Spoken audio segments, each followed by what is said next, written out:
For most, Captain America embodies the core beliefs of American values. Whether his altruism is seen as campy or cool, there's no question about what he stands for. The first Avenger is a straight shooter, true to his word and always ready to lend a helping hand. Or is he? Appearances can be deceiving, and sometimes the best place for evil to hide is in plain sight. Beneath the red, white, and blue Boy Scout exterior beats the heart of a true scoundrel, which CBR explores in a list that defines why Captain America has always been Marvel's greatest villain. But first, you should hit that subscribe button. CBR has tons of awesome comic book content for you to enjoy. Captain America would subscribe. You should too. Arrogance may not be a uniquely American trait, but I must say you do it better than anyone. He's kind of a jerk. Captain America has always been known for his squeaky clean image, unflagging moral center, and unflappable integrity. But beneath that all-American exterior, there lurks the heart of a true jerk. In the Ultimates storyline, Captain America puts the moves on Hank Pym's lady, as well as gets rather nasty to the people of France, implying that all they do is surrender. But what about the fact that after a group of teens ransacked his apartment, he didn't take the high road that everyone has come to expect of the protector of the American way, and chose a more direct approach to conflict resolution? Mainstream Cap would sit down on the stoop and have a heart-to-heart with these young people, giving them insightful words of advice and warning them not to do drugs. But not the Ultimates Cap. No, he beats the crap out of them and moves on, proving that he too can be a jerk, and a heck of a lot more interesting. Hey! We don't want to fight you, we're trying to help you! What are you, lady? One of Zemo's experiments? What? No, well, it's complicated. He steals AntMan's wife. During the Ultimates number 1 through number 4, Captain America is living in an alternate reality that closely mirrors the timeline of events from his mainstream storyline. However, in this case, the Ultimates are the task force of superheroes assembled by S.H.I.E.L.D., and Captain America's secret super soldier serum actually gave him greater abilities, such as extra superhuman strength. This becomes valuable when he goes after Hank Pym, aka Ant-Man, who's had a falling out with his wife and has become irascible and aggressive. He beats Ant-Man to a pulp on Janet's behalf, then promptly brings her flowers and gifts right after. He keeps romancing her even as he takes on Herr Kleiser and other baddies, eventually sharing a dance with her that ultimately wins her over. In Cap's mind, Ant-Man deserved everything he got, and Janet deserved a better superhero. Sure, one could argue that he didn't really steal Ant-Man's wife. After all, they were already having troubles with their marriage, and Steve didn't technically take her by force. Ish. But was it really right of him to step in and start hitting on her while she's vulnerable? It seems like more of a manipulation than a romance.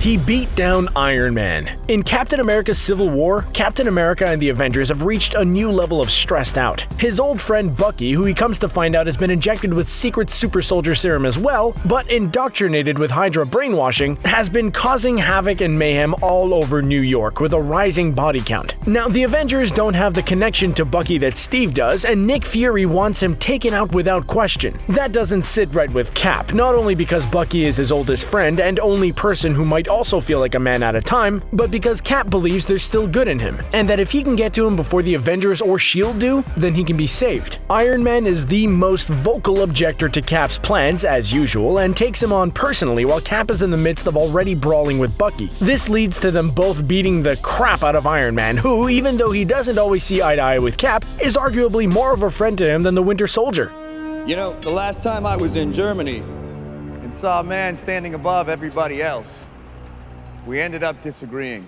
He's a racist. Throughout the 1940s, Captain America was protecting the innocent and punching Nazis, right up until he was frozen in a block of ice. But then, America was scared of communists, and the need for Captain America returned in the 1950s, which saw William Burnside, fanboy extraordinaire, who even changed his facial structure to look like Steve Rogers, taking up the shield. Cut to Burnside in all his red, white, and blue glory, cruising down places like Harlem and putting the beat down on minorities because to him, they were just as bad as the pinko commies. It's a startling image. Captain America representing a country known for its ethnic diversity, beating up minorities for no other reason than that they exist. But that's not all he's done. He's incited race riots, he's used racial slurs, and he said some straight-up unapologetic racist remarks. The problem is, because he's Captain America, he was a representation of what was going on in the US at the time. So because there were wars going on and all kinds of xenophobia, he was unfortunately a reflection of that.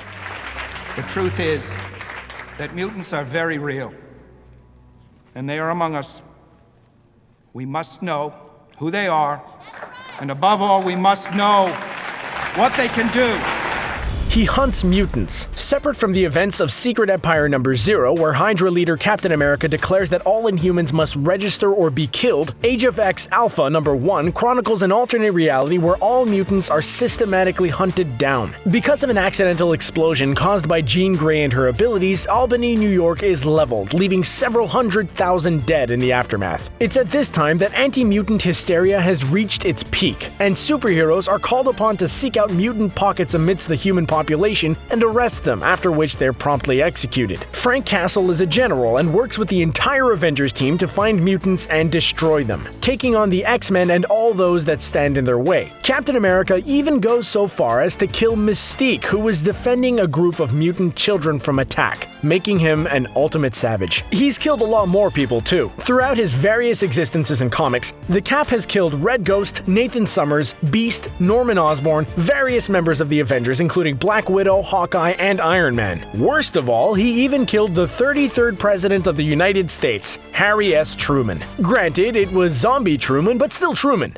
I'm doing what has to be done to stave off something worse. You keep telling yourself that. He drops his friends. If anyone had to sit around listening to Tony Stark wax sarcastic about every topic under the sun, they'd probably find themselves a new group of friends. However, Captain America quits the Avengers for slightly more mature reasons. They don't agree with him. And he's not wrong to leave, considering his position on the state of the federal government at the time. He sees it as a corrupt entity that the Avengers shouldn't be a part of, and believes that if he stays within their ranks as Captain America, he'll symbolize what he's come to despise. In fact, he abandons the cowl and shield altogether, as the America of the times doesn't reflect what Captain America stands for. And rather than try to keep forcing it to, he decides that the United States is unworthy of his defense of it. If you've seen Captain America Civil War, you've seen all of this play out on the big screen. But what you might not know is the aftermath. Captain America actually ends up turning himself in, but is assassinated shortly after. It's hard to imagine him being assassinated in the MCU, but don't be surprised if he meets this fate in Infinity War. You are deluded, Captain. You pretend to be a simple soldier, but in reality, you are just afraid to admit that we have left humanity behind.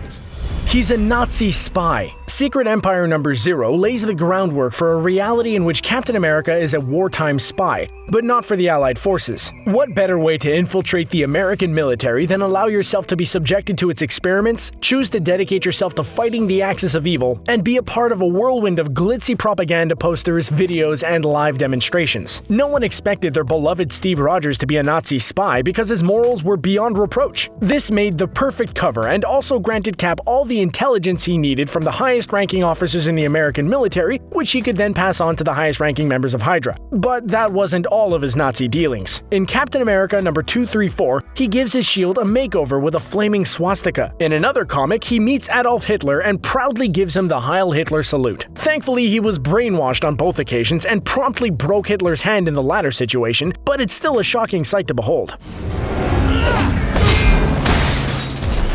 He eliminated Red Skull to take control of Hydra. Red Skull has arguably been the greatest threat to Captain America and American values since the beginning, and Captain America has thwarted him at every turn to ensure that America doesn't fall under the iron fist of a fascist rule. By the time of Secret Empire No. 1 and No. 2, Captain America has done away with Red Skull, not to protect against fascism, but to enforce it. He believes Red Skull corrupted the true essence of Hydra and vows to lead it in a way that makes it as powerful as it once was. This leads him to even take a strike force stolen from S.H.I.E.L.D. to Washington, D.C. and to Vegas with the intent to level them. With his intimate knowledge of the inner workings of both S.H.I.E.L.D. and the Avengers, something that not even Red Skull had, they have to scramble to keep up with his attacks. It's probably not a storyline we'll ever get to see in the MCU, but man would that be awesome. Captain America is usually so black and white in his red, white, and blue persona. Seeing him take control of Hydra and become a villain would be pretty epic. I can do this all day.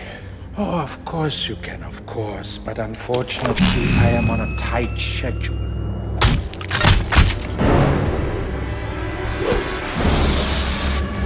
So am I.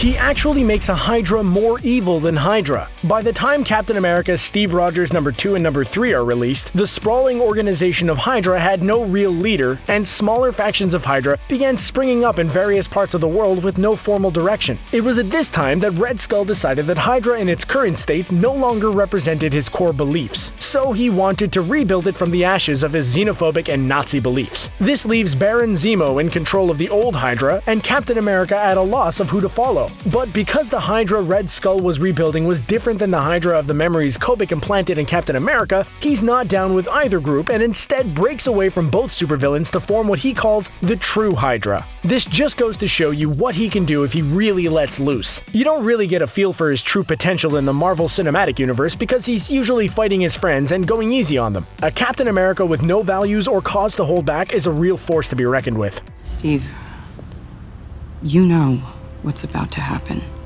Do you really want to punch your way out of this one? Literally everything he does is evil. At the harrowing conclusion of Captain America Steve Rogers number 1, Cap boots Jack Flag from a plane transporting known Hydra agent Dr. Eric Selvig and utters a phrase that no one ever expected to come from his lips. Hail Hydra. And just like that, the poster boy for patriotism and all things good is revealed to be an agent of evil, a part of the very entity he had spent his entire life fighting against. With the use of Kobik, a human girl comprised of pieces of a cosmic cube, Red Skull was able to remake reality into one where Steve Rogers was made into a Hydra agent. This insane revelation means that every seemingly heroic deed that Captain America ever did was for Hydra's glory and gain. It also means that he's been a supervillain for over 60 years, hiding in plain sight, right under the noses of S.H.I.E.L.D. and every other superhero. This, of course, came as a massive shock to fans, and a lot of people weren't too happy about it. But you have to admit, it gives a whole new dimension to Captain America, and if nothing else, makes his character a lot more dynamic and interesting. He's my friend. So was I. So now you see that Captain America hasn't always been the goody two-shoes that he might have thought he was. Not only has he killed villains and team members alike, but he's also broken the law, double-crossed his friends, and even dabbled in racism. Captain America is surely one of Marvel's greatest villains. Do you agree with our assessment? Let us know in the comments below. Don't forget to leave a like and subscribe to CBR for more videos on comic books, TV shows, movies, and more. Thanks for watching.